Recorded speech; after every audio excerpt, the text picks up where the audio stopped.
ఈరోజు వచ్చేసి మనం ఒక సిస్టర్ అన్నారు, అన్నయ్య ఈ యొక్క బ్యాక్ పార్టీకి ఇలా లేసి ఉంటుంది బ్లౌజ్ అంతా కుట్టిన తర్వాత, అసలు ఎందుకు లేసి ఉంటుంది అని చెప్పి అడిగారనమాట. ఆ యొక్క సిస్టర్ యొక్క ప్రాబ్లానికి నేను వీడియో పెట్టాను. ప్లస్ మనం నడుము సైజ్ ప్రకారం కటింగ్ పెట్టుకుంటే 30 సైజు చెస్ట్ ఉండి 24 సైజు నడుమున్న, ఒకవేళ ఎక్కువగా ఉన్నా మనకి ఎలా సరిపోతుంది అనే దాని గురించి చక్కగా ఎక్స్ప్లెయిన్ చేసుకుంటూ ఈ సిస్టర్ ప్రాబ్లానికి కూడా నేను వీడియో చక్కగా తీసి పెట్టానండి. అందరికీ ఉపయోగపడుతుంది, చూసి నేర్చుకోండి. హాయ్ ఫ్రెండ్స్, ఈరోజు వచ్చేసి ఒక సిస్టర్ అడుగుతున్నారు, అన్నయ్య బ్లౌజ్ మొత్తం స్టిచ్చింగ్ చేస్తున్నాను, అంతా బాగా వస్తుంది, చెస్ట్ దగ్గర కూడా బాగుంటుంది, కానీ ఈ ముందు భాగం మంచిగా టైట్గా ఉంటుంది, కానీ ఈ వెనక పార్ట్ ఇక్కడ ఇలా లేసి బ్లౌజ్ మొత్తం ఇలా పైకి వచ్చేస్తూ ఉంటుంది, అస్సలు బాగుండట్లేదు, వెనక నెక్ కూడా ఆ యొక్క అంటే ఆ యొక్క రౌండ్ అనేది కోల్పోతుంది, కరెక్ట్గా రావట్లేదు, ఎందువల్ల ఇలా జరుగుతుంది అన్నయ్య అని చెప్పేసి అడిగారనమాట. అయితే ఆ సిస్టర్ వచ్చేసి కొత్తగా మన ఛానల్ సబ్స్క్రైబ్ చేసుకున్నారండి, ఈ మధ్య కాలంలోనే చూస్తున్నారు. అంటే ఆ సిస్టర్ అదే చెప్పారు, ఈ మధ్య కాలం నుంచే చూస్తున్నాను అన్నయ్య మీ ఛానల్, ఇంతకుముందు నేను ఎప్పుడు కూడా చూడలేదు, నాకు మంచిగా అనిపించింది, ఫాలో అవుతున్నాను, చాలా వరకు నేను క్లియర్ చేసుకున్నాను, కానీ ఇదొకటి మిమ్మల్ని అడిగి నేను క్లియర్ చేసుకోవాలనుకుంటున్నాను అని చెప్పేసి అడిగారనమాట. అయితే కొత్త సిస్టర్ అనే కాదండి, పాత సిస్టర్స్కైనా ఎవరికైనా కూడా ఈ యొక్క ప్రాబ్లం అనేది ఫేస్ చేస్తూనే ఉంటారు ప్రతిసారి. అందరికైతే ఇలా రాదు, కొంతమందికే వస్తూ ఉంటుంది. ఆ కొంతమంది ఎవరు అంటే కొంచెం మధ్యలో దగ్గు వస్తూ ఉంటుంది, ఏమనుకోబాకండి, ఎందుకంటే కొంచెం చలికాలం కదా, బాగా మనకు జలుబు చేసిందండి. మాట్లాడే కొద్దీ నాకు మాట మాట్లాడేటప్పుడు కొంచెం దగ్గు వస్తూ ఉంటుంది, కొంచెం డిస్టర్బ్ కాబాకండి. అలాగే అందరికీ ఈ మధ్యలో పండగలు వరుసగా 2-3 రోజులు వచ్చాయి కాబట్టి వీడియో నేను చేయలేదు, ఎందుకంటే పండగ బిజీలో ఉండి మీరు వీడియో చూడరు. ఇక పండగ నాడు కూడా మనం సెలవు ఇవ్వకపోతే మన ఛానల్కి బాగోదని నేను రెస్ట్ తీసుకున్నాను, మీకు రెస్ట్ ఇచ్చాను. మళ్ళీ ఈ రోజు నుంచి యథావిధి తదా కథ అన్నట్టు మన జీవితం మళ్ళీ స్టార్ట్ అవుతూ ఉంటుంది. ఇక ఒకరోజు మనం షాప్ తీయకపోయినా, ఒకరోజు మనం పని ఎక్కకపోయినా ఆ రోజు డల్ అన్నట్టే, జేబు ఖాళీ అన్నట్టే. అందువల్ల మళ్ళీ యథావిధిగా మనం పని చేసుకోవాల్సిందే, ఓకేనా. అయితే కొంచెం ఈ మధ్యలో నాకేంటి అంటే దగ్గు వచ్చినప్పుడు కొద్ది డిస్టర్బ్ కావకండి. అయితే ఆ సిస్టర్ అడిగిన ఈ యొక్క ప్రాబ్లానికి నేను ఖచ్చితంగా మీకు వీడియో పెట్టాలని చెప్పేసి ఈరోజు నేను ఒక బ్లౌజ్ తీసుకొని వచ్చానమాట. ముఖ్యంగా ఈ లూజ్ అనేది ఎందుకు వస్తుందో నేను చెప్తాను మీకు. ఇప్పుడు చాలామంది ఏంటి అంటే బ్లౌజ్ చెస్ట్ లూజ్ ప్రకారం, అంటే ఈ లూజ్ ప్రకారం, ఇప్పుడు రెడీమేడ్ బ్లౌజ్ కూడా ఆర్డర్ అంటే చెస్ట్ లూజ్ ప్రకారమే ఆర్డర్ పెట్టుకుంటారు. అప్పుడు ఏమవుతుంది, చెస్ట్ లూజ్ ఒకటి కరెక్ట్ ఇక్కడ దాకా సరిపోతుంది, కానీ ఇక్కడ నుంచి ఇక్కడికి మనకి ఏమవుతుందంటే ఏదో కోల్పోయినట్టుగా లూజ్ రావడమో, లేకపోతే ఫిట్టింగ్ కరెక్ట్గా లేకపోవడమో, వెనక పార్ట్ పైకి లేవడమో జరుగుతూ ఉంటుంది. అందువల్ల నేను ఎప్పుడు కూడా, ఇప్పటి నుంచి కాదండి, నేను నేర్చుకున్నప్పటి నుంచి కూడా నేను ఆలోచించాను. నేను కొంతమంది దగ్గర నేర్చుకునేటప్పుడు చెస్ట్ లూజ్ ప్రకారం నాకు కటింగ్ చెప్పారు, కొంతమంది ఏంటి అంటే నడుము లూజ్ ప్రకారం చెప్పారు, కొంతమంది చెస్ట్ లూజ్ నడుము లూజ్ కొలిచి మరీ చెప్పారు. ఇవన్నిటికన్నా కూడా నేను సొంతంగా ఆలోచించుకొని ఇప్పుడు నేను 4-5 సంవత్సరాల నుంచి కూడా మీకు చూపించేది, ఇంతకుముందు కూడా ఇప్పుడు దగ్గర 20-22 సంవత్సరాల నుంచి నేను కుట్టేది కూడా నడుము సైజు ప్రకారమే. ఫస్ట్ మా అమ్మగారి బ్లౌజ్ కుట్టానండి నేను నడుము సైజు ప్రకారం, చాలా పర్ఫెక్ట్గా వచ్చింది. ఇదేంటి వాళ్ళు చెస్ట్ లూజ్ ప్రకారం పెడితే నేను నడుము లూజ్ ప్రకారం కుట్టాను, ఫిట్టింగ్ కరెక్ట్గా వచ్చింది, ఎక్కడ కూడా లూజ్ లేదని మళ్ళీ ట్రై చేశాను, మళ్ళీ బాగా వచ్చింది.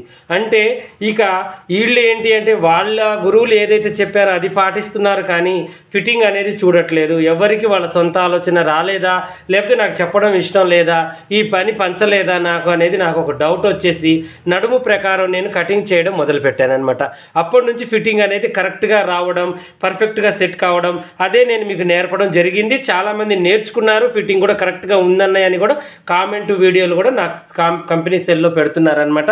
అయితే ఇవి ఏంటి అంటే 90%, అంటే 100కి 90% వాళ్ళకి నడుము సైజ్ ప్రకారం సెట్ అవుతుంది, కానీ 10% వాళ్ళకి మనం చెస్ట్ ఎక్కువగా ఉన్న వాళ్ళకి కొద్దిగా చెస్టు, మిడిల్ చెస్టు, నడుము చూసుకొని కొలత పెట్టుకొని కట్ చేసుకోవాలి, ఇక అక్కడికి ఓకే.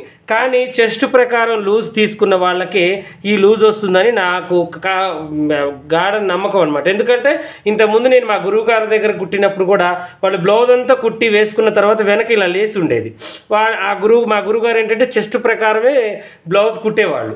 అప్పుడు నాకు అనిపించేది ఇది బాగా లేసి ఉంటుందంటే నడుము మనం కొలుచుకొని నడుముకి మనం 3 ఇంచులు కలుపుకొని మనం కట్ చేసుకుని కుట్టుకుంటే పైన లూజ్ కింద లూజ్ సెట్ అవుతుంది కదా, మనం ఏంటి చెస్ట్ ప్రకారం చేస్తున్నారని చెప్పేసి అప్పుడు నాకు వయసు లేదు, చెప్పేంత ఇది లేదు. నేను నా సొంతంగా ఇంట్లో కుట్టుకునేవాడిని అనమాట.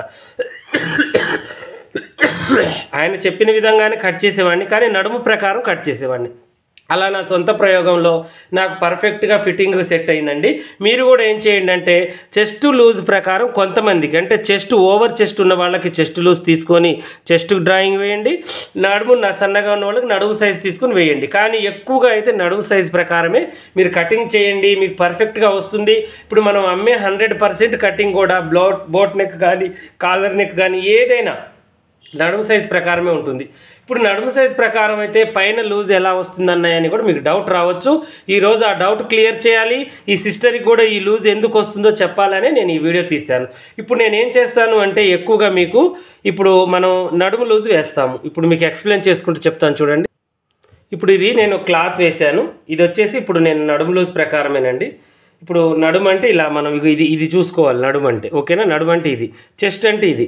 చెస్ట్ చూసుకోవడం వల్ల మనకి ఏమవుతుందంటే మనం కొలిచేటప్పుడు ఇలా గుంజి మనం కొలిచామనుకోండి తేడాలు వస్తాయి.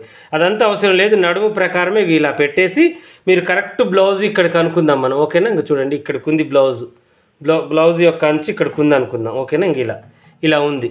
ఈ అంచు ప్రకారం నేను ఇప్పుడు మీకు డ్రాయింగ్ వేసి చూపిస్తాను చూడండి. ఇంక ఇప్పుడు చూడండి ఇలా ఉంది కదా, ఇక్కడ నుంచి నేను ఈ యొక్క కొలత అనేది పెట్టేస్తున్నాను. ఓకేనా, కరెక్ట్గా చూడండి మీకు కనపడుతుంది కదా, ఇక్కడ నుంచి ఇది కరెక్ట్ కొలత. ఇక ఈ డాట్ కోసం 1/2 ఇంచు, ఖర్చుల కోసం 2 ఇంచులు పెట్టేశాను. ఓకేనా, ఇలా పెడితే మరి ముందు డాటు మళ్ళీ వెనక డాట్కి మనం ఇప్పుడు ఈడ హాఫ్ ఇంచు పెట్టామంటే దాని అర్థం ఏంటి, 2 ఇంచులు ఎగస్ట్రా వచ్చినట్టు. ఓకేనా, ఇంకా 3 ఇంచులు నేను కలుపుతున్నాను కదా, 2 ఇంచులు మనకి ఖర్చుకుపోతుంది. ఖర్చుకుపోయిన తర్వాత 1 ఇంచు ఉంటుంది. ఈ 1 ఇంచు ఏంటి అంటే 4 భాగాలకి 4 ఇంచులు వస్తుంది. 4 ఇంచులు మనకి అన్నిటి మీద 4 ఇంచులు వస్తుంది. ఈ 4 ఇంచులకి హాఫ్ ఇంచు మనం ఏం చేస్తాము, ఈ యొక్క నడుము సైజు పట్టేస్తాం. ఇక్కడ హాఫ్ ఇంచు నడుము సైజు పడతాం. చూడండి, హాఫ్ ప్లస్ 1/2 ఇంచ్ ఎంత అవుతుంది, 1 ఇంచ్ అవుతుంది. ఈ 1 ఇంచ్ ప్లస్ ఈ 3 ఇంచులకి మనం ఈ డాట్ ఇంచున్నర పెడతాము. ఈ డాట్ ఇంచున్నర ఎంత 3 అంటే 4 ఇంచులు ఇక్కడ మనకి ఇదైపోతుంది. అంటే ఇప్పుడు నేను గీసి చూపిస్తాను చూడండి మీకు. ఇలా మనం ఈ యొక్క స్క్వేర్ టైప్లో గీసేసాము కదా, ఇలా వచ్చేసింది. ఇది నడుము, ఇది చంక, ఇలా వచ్చేసింది కదా. ఇప్పుడు ఇది ఏమవుతుందంటే మనకి ఇక్కడ దాకా ఈ డాట్తో కలిపి ముందు డాట్తో కలిపి ఇక్కడ 4 ఇంచులు మనం మూసేస్తున్నాము. ఈ 4 ఇంచులకి ఎక్కడికి మనకి ఇక్కడ ఏం పట్టం కదా, ఇక్కడ డాట్స్ ఏమి ఉండవు కదా మనకి. ఇక్కడ ఏమవుతుందంటే ఫ్రీగా వదిలేస్తాము, కేవలం నడుము దగ్గరే మనకి దగ్గరకు వస్తుంది. అప్పుడు ఈ 4 ఇంచుల మందం ఇక్కడ మనకి ఎగస్ట్రా ఉంటుంది. ఈ 4 ఇంచులు ఎగస్ట్రా ఉన్నది కాక మళ్ళీ మనం ఏం చేస్తూ ఉంటామంటే ఈ యొక్క నెక్ కిందికి పెడతాము. ఈ నెక్ కిందికి పెట్టినప్పుడు ఏమవుతుంది, ఇక్కడ మనకి లూజ్ వస్తుంది. అంటే ఇక్కడ 2 ఇంచెస్ లూజ్ వస్తుంది అనమాట. ఈ 2 ఇంచెస్ ఈ 4 ఇంచులు 6 ఇంచులు తేడా. అంటే ఇప్పుడు 24 నడుము ఉంటే మనకి 30 దాకా కూడా మనకి చెస్ట్ లూజ్ వస్తుంది. ఇలా ఆలోచించాను అనమాట నేను. ఇలా ఆలోచించి నడుము సైజు ప్రకారం నేను పెట్టాను. ఎప్పుడైనా కూడా డీప్ నెక్ పెట్టే కొద్ది కూడా మనకి ఏమవుతుందంటే చెస్ట్ లూజ్ ఎక్కువగా అవుతూ ఉంటుంది. ఎందుకంటే మనం డీప్గా పెట్టి మంచిగా తొడుగుతూ ఉంటాం కాబట్టి వెనక లూజ్ వచ్చే అవకాశాలు ఉంటాయి. ముందు నెక్ వెనక నెక్ డీప్ ఉంటాయి కదా, అక్కడ మనకి ఏమవుతుంది 1 ఇంచ్ మనకి ఫ్రీ అవుతుంది బ్లౌజ్ ఆ ఫిట్టింగ్ వల్ల. ఇప్పుడు మీరు అలా కాకుండా ఈ కొలత ప్రకారం ఇప్పుడు ఇది 30 ఉంది, ఇది 24 ఉంది కదా, దీని ప్రకారం మీరు గీస్తే ఇది ఇక్కడికి వస్తుంది. ఇక్కడికి వచ్చినప్పుడు ఏమవుతుంది, మీరు ఏం చేస్తారంటే ఈ డాట్ ఆ డాట్ నార్మల్గా వేస్తారు, ఇది కొంచెం లూజ్గా వేసి ఇది టైట్గా వేస్తారు. ఇలా వేయడం వల్ల ఏమవుతుందంటే ఇక్కడ లూజ్ వచ్చే అవకాశాలు ఉంటాయి అన్నమాట. ఇక్కడ బాగా లూజ్ వస్తాయి, ఇక్కడ నుంచి ఇక్కడికి ఫిట్టింగ్ అనేది మారిపోతుంది. ఇక్కడ ఫిట్టింగ్ కరెక్ట్గా ఉంటుంది, ఇది మారిపోతుంది అనమాట. అదే దీని ప్రకారం పెడితే ఈ ఫిట్టింగ్ కరెక్ట్గా ఉంటుంది, దీని ప్రకారం పెడితే ఈ ఫిట్టింగ్ ఫెయిల్ అవుతుంది అనమాట. ఇది నేను బాగా కటింగ్లో చేసిన రీసెర్చ్ అనమాట. ఎక్కువగా నేను ఏం చేస్తుంటానంటే నడుము సైజ్ ప్రకారమే ఎవరో హెవీ చెస్ట్ ఉన్న సిస్టర్స్కే చెస్ట్ కొలత కొలిసి మిడిల్ చెస్ట్ కొలత కొలిసి వాళ్ళకి మిడిల్ ఎక్కువగా ఉంటే ఇలా వేస్తాను, హెవీ చెస్ట్ ఉంటే ఇలా వేస్తాను.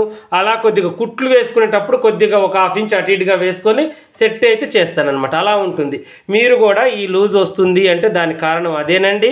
ప్లస్ కొంతమందికి ఉన్న డౌట్ ఏంటి అంటే నడుము సైజు 24 ఉండి చెస్ట్ సైజు 30 ఉంటే మనం ఎలా కట్ చేసుకోవాలి అన్న వాళ్ళకు కూడా డౌట్ క్లియర్ కావాలని చెప్పాను. ఇప్పుడు నేను ఖర్చులకి దగ్గర 4 ముళ్ళ 12 ఇంచులు ఖర్చులతో కలిపి 12 ఇంచులు, 12 ఇంచులకి మనం 8 ఇంచులు పోతుంది, అంటే 4 ఇంచులు కింద ఉంటుంది. ఈ 4 ఇంచులు మనకు డాట్లకు పోయినా కూడా ఈ పైన 4 ఇంచులు వస్తుంది. మళ్ళీ నెక్కు దగ్గర ఒక 2 ఇంచులు మనం లూజ్ పెడతాం కాబట్టి 2 ఇంచులు లూజ్ వస్తుంది, పెట్టడం కాదు, ఆటోమేటిక్గా వచ్చేస్తుంది. అది మీరు కుట్టుకొని చేతి పని చేసేసరికి దాని మందం మనకి ఇక్కడ 6 ఇంచులు సెట్ అయిపోతుంది అనమాట. ఓకేనా, ఈ రోజు అయితే మీకు ఈ యొక్క ప్రాబ్లం క్లియర్ కావాలి. వెనక లూజ్ ఎక్కువగా ఎందుకు వస్తుంది అంటే నడుము సైజ్ ప్రకారం కొలతల వలన మనకి రాకుండా ఉంటుంది అని చెప్పడం కోసమే మీకు పర్ఫెక్ట్గా నేను ఈ కటింగు ప్లస్ ఎక్స్ప్లెయిన్ చేయాలి అని నేను ఈరోజు వీడియో పెట్టాను.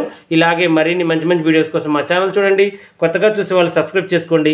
పాత వాళ్ళైనా కొత్త వాళ్ళైనా మీకు ఏమైనా డౌట్ ఉంటే కామెంట్లో అడగండి.